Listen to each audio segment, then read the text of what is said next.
নমস্কাৰ বন্ধু বান্ধৱীসকল, আশা কৰোঁ ভালেই আছে। প্ৰথমে ডিজিটেল ভক্ত ইউটিউব চেনেলৰ পৰা আপোনালোক সকলোকে ৱেলকাম জনাইছোঁ। বন্ধু বান্ধৱীসকল, নতুন অৰুণোদয় 3.0 আঁচনি পাবৰ বাবে আমি কি কৰিব লাগিব বা কেনেকৈ পাব? যোৱা 19 ছেপ্টেম্বৰ তাৰিখে মুখ্যমন্ত্ৰী হিমন্ত বিশ্ব শৰ্মাই নতুন অৰুণোদয় 3.0 আঁচনিৰ উদ্বোধন কৰিছে। প্ৰত্যেক জিলাত এখন অৰুণোদয় 3.0 আঁচনিৰ জিলা পৰ্যায়ৰ কমিটি গঠন কৰা হৈছে। এই কমিটিয়ে সমষ্টিৰ মহিলা হিতাধিকাৰীৰ জনসংখ্যা হিচাপ কৰিহে অৰুণোদয় 3.0 আঁচনিৰ ফৰ্ম বিতৰণ কৰিব। এই কমিটিয়ে সমষ্টিৰ ফৰ্মবোৰ বিতৰণ কৰিব।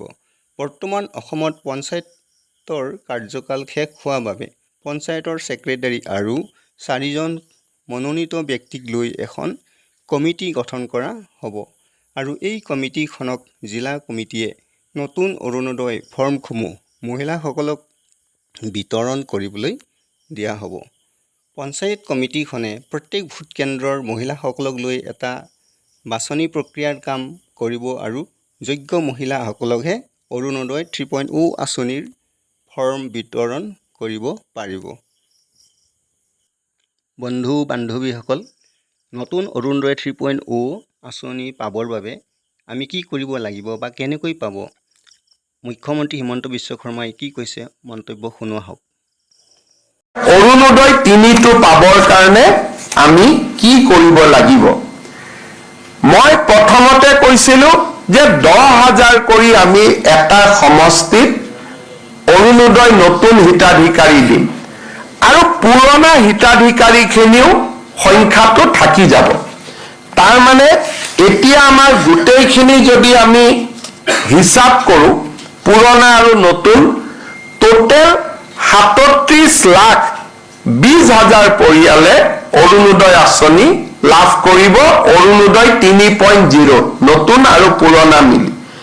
আৰু ইয়াক যদি আমি 126 দি হৰণ কৰোঁ, কম বেছি পৰিমাণে 30,000 পৰিয়ালে প্ৰতি সমষ্টিতে অৰুণোদয় লাভ কৰিব।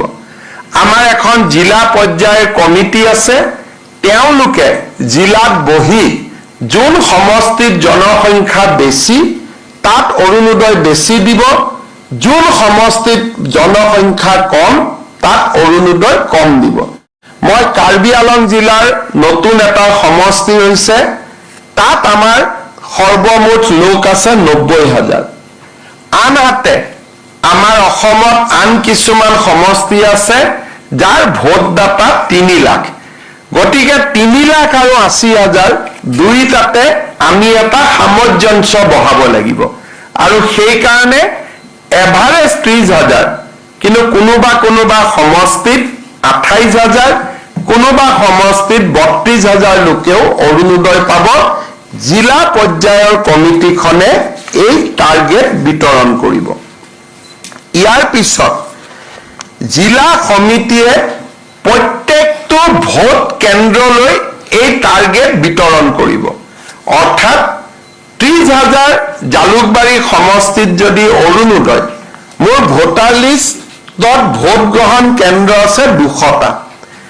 এই 200টা ভোট গ্ৰহণ কেন্দ্ৰত জনসংখ্যা অনুসৰি আৰু দুখীয়া মানুহৰ পৰিৱেশ পৰিস্থিতি অধ্যয়ন কৰি প্ৰত্যেকটো বুথত সমান নহয়, সমানুপাতিকভাৱে জিলা পৰ্যায়ৰ কমিটিয়ে প্ৰত্যেকটো বুথৰ বাবে অৰুণোদয় হিতাধিকাৰীৰ সংখ্যা আবণ্টন কৰিব। সমান নহয় বুলি মই কিয় ক'লো? কোনোবা ভোট গ্ৰহণ কেন্দ্ৰত 300 ভোট থাকে, কোনোবা ভোট গ্ৰহণ কেন্দ্ৰত 1000 ভোট থাকে। সমানুপাতিকভাৱে তেওঁলোকে এই কোটা 30,000ৰ কোটা প্ৰত্যেকটো ভোট গ্ৰহণ কেন্দ্ৰলৈ তেওঁলোকে ভাগ কৰি দিব।